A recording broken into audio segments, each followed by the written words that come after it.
Today we are going to talk volume of prisms and cylinders. You guys aren't going to have any problem at all with this.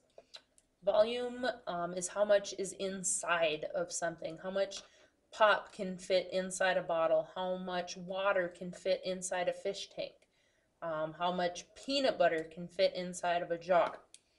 Okay, remember when we are going to label our answers with volume today, we are going to label it as cubic feet, or in this case, feet cubed. So keep that in mind when we get to labeling things.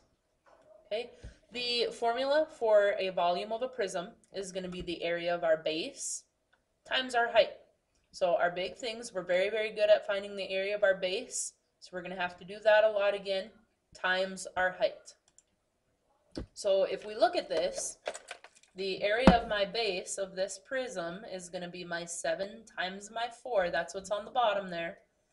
So we've got 28 inches cubed. Our height, remember the distance between our parallel bases, so that is 5 inches. So if we multiply our 28 times our 5, we will get 140. Okay, and we are going to label this inches cubed. Okay, I should have had squared up here when we were talking about area. Some of us are still having a really hard time with finding the area of a triangle. Okay, the base on this one, oh, time out. All right, the base on this one is a triangle, so we have to be careful. We have our 6 times our 8, but we have to remember that we have to take 1/2 times that. So we get 1/2 of 48, which is going to give us our 24 feet squared. Have to remember to divide by 2. That's super important right now. Okay, our height is 3. So then again, we take the area of our base times our height. So we've got 24 times 3 is going to give us 72 feet, and we label this one cubed because we're talking about volume. Anytime we're talking about volume, we go cubic feet, whereas if we're talking about area, we're talking about square feet. Okay? So moving on here, same thing. The area of our base is going to be, oh, we just did this slide. What the heck? Go to the next one. All right. So if we can tell if it's surface area or volume by how it is labeled. If I have feet cubed, what are we talking about? Talking about volume. If we are talking about yards squared, now we're talking surface area. Okay, meters squared, talking surface area. Centimeters cubed, if we've got that unit cubed, now we're talking volume. So you're going to want to remember some of that. This one was on yesterday's worksheet too. It kind of threw us for a little bit of a loop, me too included, trying to figure out what the area of my base was. Okay, my base is a triangle. This is my 12, which is going to be my base, and this is the segment that's perpendicular, and that's 5. So I've got 1/2 12 times 5. 12 times 5 is 60, and half of that, we've got 30 inches squared. My height is going to be the distance between my two triangles, which is right here, which is going to be my 8. Now when I multiply these together, I'm getting my 240 inches cubed.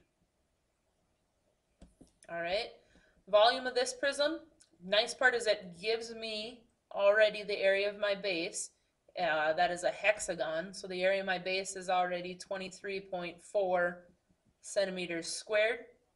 Tells me my height is 12, so we multiply those together, 23.4 times 12, and we get 280.8 centimeters cubed for volume. Okay, how many cubes are going to fit inside this? Well, the area of my base is my 5 times my 3, which is my 15, times my height, which is 2, gives me 30 cubic units. So 30 of those units are going to fit inside. All right, so now we've got 2 of them that are going to be combined. Okay, this is where things get a little bit more spicy. Okay, We're gonna, oops. We're actually gonna skip this portion today. Okay, it's not on your worksheet, so we'll come back to this tomorrow when I get back. So we're gonna skip that and we're gonna go to the volume of our cylinder. Okay, again, exact same thing that we've been doing, the area of our base times our height. How do I find the area of a circle? The area of my base, remember, is pi r squared. Okay, some of us are having a tough time deciding whether or not we use pi in our answer and if we don't use pi in our answer.